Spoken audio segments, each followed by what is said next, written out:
সালামু আলাইকুম ভিউয়ার্স।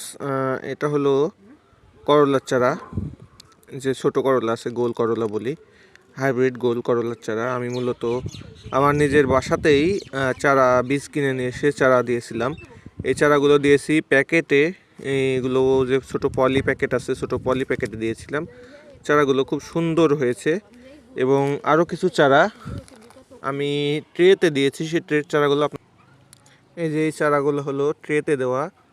মূলত আমার নিজের যতটুকু প্রয়োজন সেই চারাগুলো আমি নিজেই আমার নিজের বাসায় বীজ কিনে নিয়ে এসে ট্রেতে দিয়েছি। এর ভেতরে যে সারটা ব্যবহার করা আছে এটা হলো ভার্মি কম্পোস্ট এবং জৈব সার। এখানে কোকোপিট ব্যবহার বাদেই আমি চারা দিয়েছি কেমন হয় সেটা দেখার জন্য।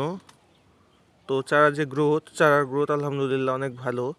কোকোপিটের চেয়ে যে ভার্মিতে চারার গ্রোথ ভালো।